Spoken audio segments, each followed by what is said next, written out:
Hello my dear student, welcome back to my YouTube channel Subhash Study Centre. तो जितने भी मेरे प्यारे बच्चे 7 मार्च को सामाजिक विज्ञान विषय का पेपर देंगे, कक्षा 10 के जितने भी मेरे प्यारे विद्यार्थी 7 मार्च 2024 को सामाजिक विज्ञान विषय का पेपर देने वाले हैं, आज के इस वीडियो में मैं आप सभी के लिए लेकर के आ चुका हूं सामाजिक विज्ञान का ऐसा मॉडल पेपर जहां से आपकी बोर्ड परीक्षा यानी 7 मार्च 2024 को, मेरे प्यारे बच्चों आप लोग ध्यान दीजिएगा, 7 मार्च 2024 को सामाजिक विज्ञान के पेपर में प्रश्न 100% पूछे जाएंगे। ये मेरी गारंटी है। मेरे प्यारे बच्चों आप सभी लोग चैनल को सब्सक्राइब कर लीजिएगा, वीडियो को शेयर कर दीजिएगा, लाइक कर दीजिएगा। और इस मॉडल पेपर को यदि आप तैयार कर लेते हैं, इस मॉडल पेपर की प्रश्नों को तैयार कर लेते हैं, तो मेरे प्यारे बच्चों आप 70 में से 70 का स्कोर बहुत ही आसानी से कर सकते हैं। यहाँ पर आप लोग ध्यान दीजिएगा, बोर्ड परीक्षा 2024 कक्षा 10 के जितने भी मेरे प्यारे विद्यार्थी 7 मार्च को सामाजिक विज्ञान विषय का पेपर देंगे, उनका पेपर सेम इसी पैटर्न पर आएगा। पेपर का पैटर्न सेम यही रहेगा। और मेरे प्यारे बच्चों यहाँ पर ध्यान दीजिएगा, पेपर में प्रश्न भी इसी प्रकार के पूछे जाएंगे।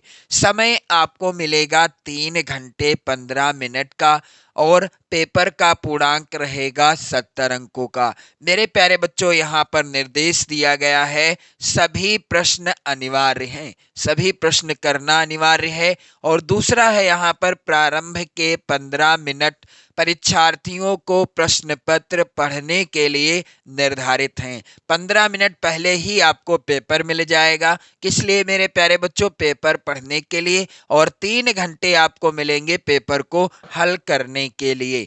यहाँ पर अगला निर्देश है, प्रश्न पत्र 2 खंडों में खंड आ और खंड बा में विभाजित है।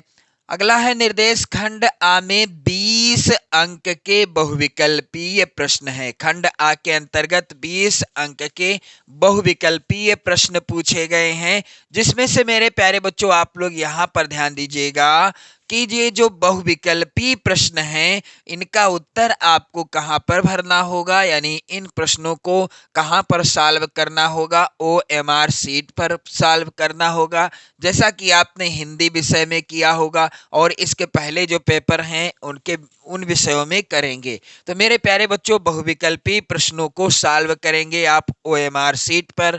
और OMR शीट पर आगे निर्देश यहाँ पर दिया गया है, आप लोग ध्यान देंगे मेरे प्यारे बच्चों कि OMR शीट पर उत्तर अंकित किए जाने के पश्चात, एक बार आपने OMR शीट पर उत्तर अंकित कर दिया यानी उत्तर भर दिया, उसके पश्चात क्या करना है, उसके पश्चात आपको उसे काटना नहीं है, ना तो इरेजर का प्रयोग करना है और ना ही व्हाइटनर आदि का प्रयोग करना है। मान लीजिए मेरे प्यारे बच्चों यहाँ पर पहले प्रश्न का उत्तर सही था, डी वाला विकल्प, और आपसे जल्दबाजी में सी वाला या बी वाला या ए वाला विकल्प यानी गोला काला हो गया है।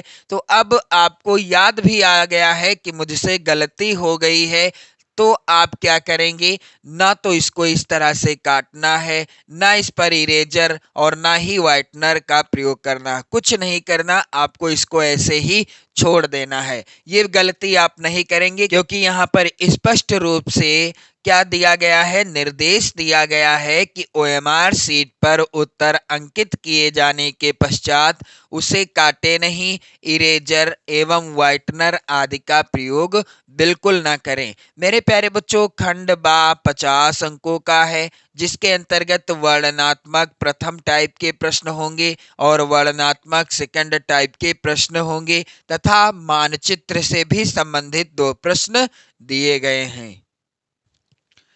प्रत्येक प्रश्न के लिए निर्धारित अंक उनके सम्मुख अंकित हैं। दिए गए मानचित्र को उत्तर पुस्तिका में मजबूती के साथ संलग्न करना आवश्यक है। मेरे प्यारे बच्चों जो मानचित्र आपको मिलेगा उसको आप अपनी उत्तर पुस्तिका में अच्छे से बांध दीजिएगा, ताकि वह इधर उधर ना गिरने पाए। मेरे प्यारे बच्चों अगला यहाँ पर निर्देश है, दृष्टिबाधित परीक्षार्थियों के लिए मानचित्र कार्य के स्थान पर अलग से प्रश्न लिखने के लिए दिए गए हैं। अब यहाँ पर आप लोग देखेंगे खंड आ के अंतर्गत जो बहुविकल्पी प्रश्न हैं, और इन प्रश्नों की संख्या कितनी है? 20 प्रश्न हैं। प्रत्येक प्रश्न 1 अंक का है, और यदि आपने इन 20 प्रश्नों का उत्तर ओएमआर शीट में एकदम सही तरीके से और सही उत्तर भर दिया, कोई गलती नहीं की, तो आपको पूरे पूरे ये 20 नंबर पक्के मिल जाएंगे।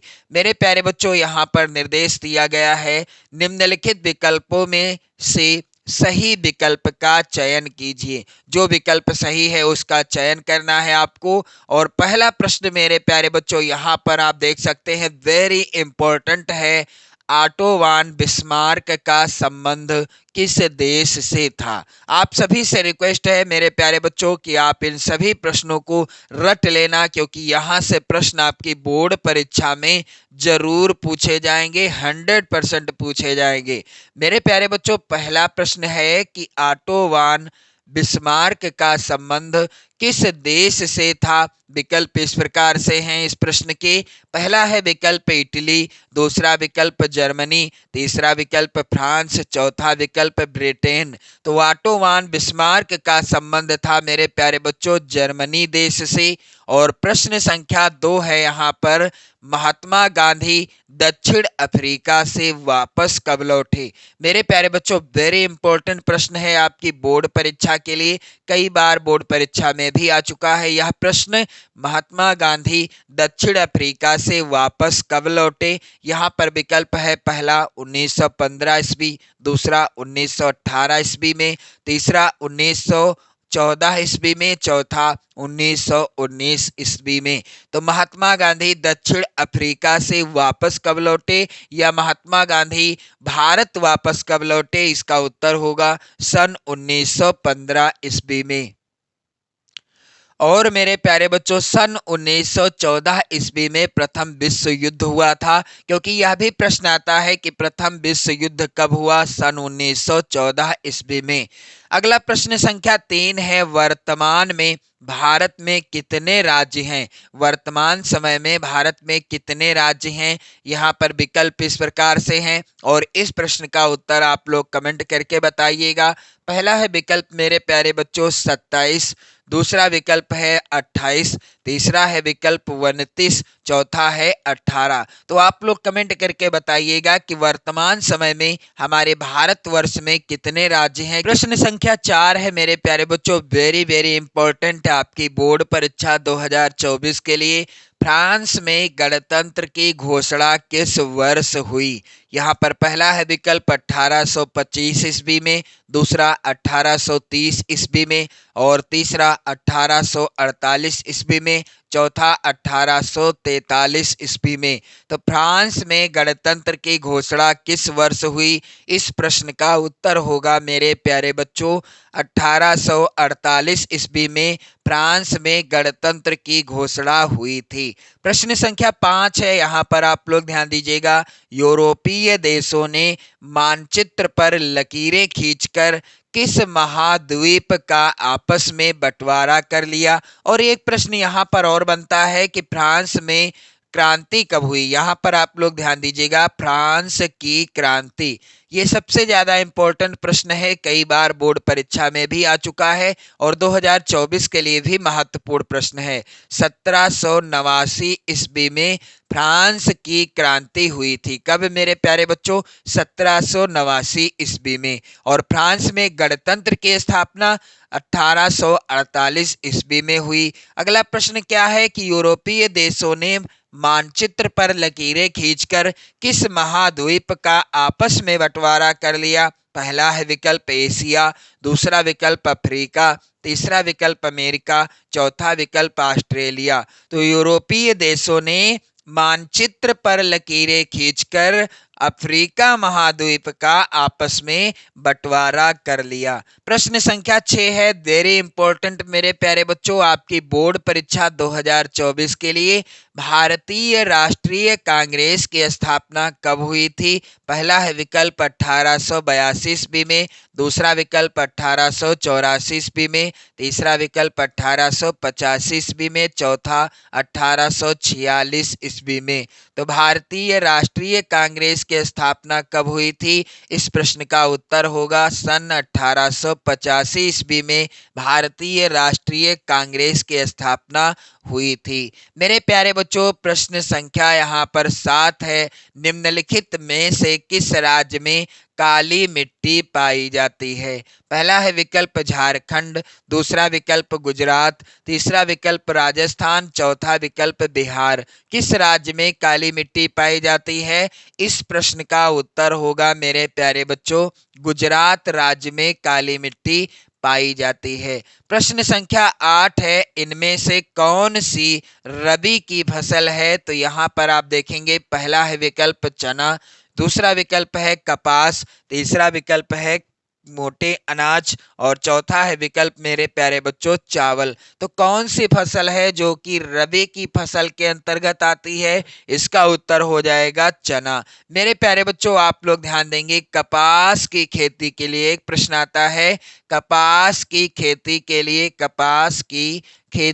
लिए कौन सी मृदा उपयुक्त होती है? कपास की खेती के लिए कौन सी मृदा उपयुक्त होती है? मेरे प्यारे बच्चों, आप यहाँ पर जानेंगे बहुत ही वेरी इंपॉर्टेंट प्रश्न का उत्तर। कपास की खेती के लिए उपयुक्त मृदा कौन सी होती है? काली मृदा यानी काली मिट्टी। का से कपास और का से काली मिट्टी। कपास की खेती के लिए काली मिट्टी सबसे ज्यादा उपयुक्त मानी जाती है। मेरे प्यारे बच्चों, यहाँ पर आप लोग देखेंगे प्रश्न संख्या यहाँ पर 9 है। वैश्वीकरण को संभव बनाने वाले कारक कौन से हैं? दिए गए विकल्पों में से कौन से कारक हैं जिसके कारण वैश्वीकरण को संभव बनाया गया है? पहला है विकल्प परिवहन, दूसरा विकल्प है प्रौद्योगिकी, तीसरा सूचना प्रौद्योगिकी और चौथा ये सभी। तो ये सभी कारक हैं वैश्वीकरण को संभव बनाने वाले। प्रश्न संख्या 10 है मेरे प्यारे बच्चों, निम्नलिखित में से कौन सा गैर परंपरागत ऊर्जा का स्रोत है? पहला है विकल्प सौर ऊर्जा, दूसरा विकल्प प्राकृतिक गैस, तीसरा विकल्प पेट्रोलियम, चौथा कोयला। तो कौन सा है जो गैर परंपरागत ऊर्जा का स्रोत है? मेरे प्यारे बच्चों, उत्तर हो जाएगा सौर ऊर्जा। सौर ऊर्जा एक ऐसा स्रोत है जो ऊर्जा का गैर परंपरागत स्रोत है। मेरे प्यारे बच्चों, यहाँ पर ऊर्जा के गैर परंपरागत स्रोत वह स्रोत होते हैं जिनका हम प्रयोग दोबारा कर सकते हैं और उनका नवीकरण करके कर सकते हैं। वह होते हैं ऊर्जा के गैर परंपरागत स्रोत। और ऊर्जा के परंपरागत स्रोत वह स्रोत हैं मेरे प्यारे बच्चों जिनका एक बार प्रयोग करने के बाद वो नष्ट होने की कगार पर आते रहते हैं धीरे धीरे। जैसे पेट्रोलियम एक बार हम प्रयोग करते हैं और वह धीरे धीरे नष्ट होने की कगार पर पहुंच रहा है। कोयला भी इसी श्रेणी में है और प्राकृतिक गैस भी इसी श्रेणी के अंतर्गत आता है। प्रश्न संख्या 11 है मेरे प्यारे बच्चों, बहुराष्ट्रीय कंपनियों द्वारा किए गए निवेश को क्या कहा जाता है? तो बहुराष्ट्रीय कंपनियां जिस निवेश को करती हैं यानी जो निवेश करती हैं उसे क्या कहते हैं? पहला है विकल्प मेरे प्यारे बच्चों वितरण, दूसरा विकल्प है देय, तीसरा विकल्प है उत्पादन, चौथा है विदेशी निवेश। बहुराष्ट्रीय कंपनियों के द्वारा किए गए निवेश को क्या कहते हैं? इसका उत्तर हो जाएगा विदेशी निवेश। प्रश्न संख्या 12 है यहाँ पर, निम्नलिखित में से उत्पादन का साधन कौन सा है? पहला है विकल्प पूंजी, दूसरा विकल्प है लाभ, तीसरा विकल्प है सेवाएं और चौथा विकल्प है कर। तो निम्नलिखित में से उत्पादन का साधन कौन सा है? उत्तर हो जाएगा पूंजी। पूंजी अर्थात धन एक ऐसा साधन है जिसके कारण हम उत्पादन कर सकते हैं। अगला प्रश्न है मेरे प्यारे बच्चों, भारत में मताधिकार की आयु क्या है? अर्थात भारत में वोट डालने का अधिकार कब मिलता है? 20 वर्ष की उम्र में या 21 वर्ष की उम्र में या 25 वर्ष की उम्र में या फिर 18 वर्ष की उम्र में। तो भारत में मताधिकार अर्थात वोट डालने का अधिकार मिल जाता है जब कोई हो जाता है 18 वर्ष का, चाहे वह स्त्री हो या पुरुष। मेरे प्यारे बच्चों, प्रश्न संख्या 14 है यहाँ पर, धर्म ही सामाजिक समुदाय का काम करता है, यह मान्यता किस पर आधारित है? धर्म ही सामाजिक समुदाय का काम करता है, यह मान्यता किस पर आधारित है? तो मेरे प्यारे बच्चों, यहाँ पर आप देखोगे पहला है विकल्प संप्रदाय पर, दूसरा विकल्प है समुदाय पर, तीसरा विकल्प है धर्म पर, चौथा है सांप्रदायिकता पर। तो धर्म ही सामाजिक समुदाय का काम करता है, यह मान्यता किस पर आधारित है? उत्तर हो जाएगा सांप्रदायिकता पर। मेरे प्यारे बच्चों, प्रश्न अगला है यहाँ पर, हेमेटाइट का संबंध किस खनिज से है? पहला है विकल्प सोना, दूसरा विकल्प लौह अयस्क, तीसरा बॉक्साइट, चौथा तांबा। तो हेमेटाइट का संबंध किस खनिज से है? इस प्रश्न का उत्तर होगा मेरे प्यारे बच्चों, हेमेटाइट का संबंध है लौह अयस्क से। यहाँ पर ये वाला विकल्प सही हो जाएगा। प्रश्न संख्या 16 है मेरे प्यारे बच्चों, निम्न पड़ोसी देशों में से मानव विकास के लिहाज से किस देश की स्थिति भारत से बेहतर है? तो यहाँ पर आप देखेंगे पहला है विकल्प नेपाल, दूसरा विकल्प है पाकिस्तान, तीसरा विकल्प है श्रीलंका और चौथा विकल्प है बांग्लादेश। तो निम्न पड़ोसी देशों में से मानव विकास के लिहाज से किस देश की स्थिति भारत से बेहतर है? इसका उत्तर होगा मेरे प्यारे बच्चों, यहाँ पर आप लोग ध्यान दीजिएगा, श्रीलंका देश की। इसके बाद आप देखेंगे प्रश्न संख्या 17, निम्न में से किसको कृषि क्षेत्रक भी कहते हैं? तो यहाँ पर आप लोग ध्यान देंगे, पहला है विकल्प प्राथमिक क्षेत्रक को, दूसरा विकल्प है द्वितीयक क्षेत्रक को, तीसरा है तृतीयक क्षेत्रक को, चौथा है चतुर्थक क्षेत्रक को। तो निम्न में से किसको कृषि क्षेत्रक कहा जाता है? इस प्रश्न का उत्तर होगा मेरे प्यारे बच्चों, प्राथमिक क्षेत्रक को कृषि क्षेत्रक की श्रेणी में रखा जाता है। मेरे प्यारे बच्चों, प्रश्न संख्या 18 है यहाँ पर, भारत में यहाँ औरतों के लिए आरक्षण की व्यवस्था है, कहाँ पर? पहला है विकल्प विधानसभा में, दूसरा विकल्प है मंत्रिमंडल में, तीसरा विकल्प है पंचायती राज की संस्थाएं, चौथा है विकल्प लोकसभा। तो भारत में यहाँ औरतों के लिए आरक्षण की व्यवस्था है मेरे प्यारे बच्चों। इस प्रश्न का उत्तर क्या होगा? कहाँ पर? पंचायती राज संस्थाओं में भारत में औरतों के लिए आरक्षण की व्यवस्था है। प्रश्न संख्या 19 है, आप लोग ध्यान देंगे, कोरबा प्रसिद्ध है। कोरबा किस लिए प्रसिद्ध है? क्या कोयला के लिए प्रसिद्ध है, या सौर ऊर्जा के लिए प्रसिद्ध है, या मेरे प्यारे बच्चों प्राकृतिक गैस के लिए प्रसिद्ध है, या फिर बॉक्साइट के लिए प्रसिद्ध है? तो कोरबा है कोयला के लिए प्रसिद्ध। कोरबा किस लिए प्रसिद्ध है? कोयला के लिए प्रसिद्ध है। प्रश्न संख्या 20 है, वेरी वेरी इंपॉर्टेंट, सर्वप्रथम विश्व व्यापार संगठन जिसे WTO के नाम से जाना जाता है, विश्व व्यापार संगठन को WTO भी कहा जाता है, किसके द्वारा शुरू किया गया? वेरी इंपॉर्टेंट प्रश्न है मेरे प्यारे बच्चों, और विकल्प इस प्रकार से हैं इस प्रश्न के, पहला है विकल्प निर्धन देश, दूसरा विकल्प विकसित देश, तीसरा विकल्प अल्प विकसित देश और चौथा विकल्प है विकासशील देश। तो सबसे पहले विश्व व्यापार संगठन WTO किसके द्वारा शुरू हुआ? इसका उत्तर हो जाएगा मेरे प्यारे बच्चों यहाँ पर विकसित देश के द्वारा। अब इसके बाद खंड बा के प्रश्न हैं, और ये प्रश्न हैं बहुत ही ज्यादा इंपॉर्टेंट मेरे प्यारे बच्चों। इन प्रश्नों को आप लोग जरूर तैयार कर लीजिएगा। वर्णनात्मक जो प्रथम प्रकार के प्रश्न हैं, इनका उत्तर आपको लगभग 80 शब्दों में देना है। पहला है प्रश्न, विश्व व्यापार संगठन से आप क्या समझते हैं? दूसरा है यहाँ पर अथवा करके प्रश्न, वेरी इंपॉर्टेंट, आर्थिक क्रियाओं के 3 प्रमुख प्रकारों का वर्णन कीजिए। और आप लोग यहाँ पर ध्यान देंगे एक चीज और, कि मेरे प्यारे बच्चों इस तरह का प्रत्येक प्रश्न आएगा कितने नंबर का?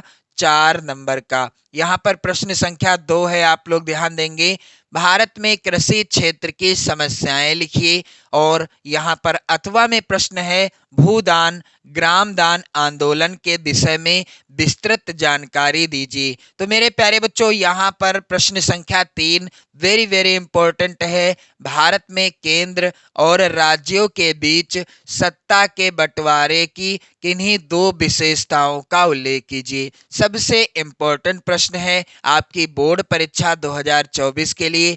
और अथवा में जो प्रश्न है मेरे प्यारे बच्चों जो कि इस प्रकार से है, भारत में राजनीतिक क्षमता के विकेंद्रीकरण के पीछे क्या मूल सोच थी। और प्रश्न संख्या 4 है मेरे प्यारे बच्चों, रॉलेट एक्ट के खिलाफ चले आंदोलन का दमन किस प्रकार किया गया। तो आप लोगों से रिक्वेस्ट है कि आप लोग वीडियो को शेयर कर देना और इन सभी प्रश्नों को तैयार जरूर कर लेना। अथवा में प्रश्न है मेरे प्यारे बच्चों, यहां पर आप लोग ध्यान देंगे,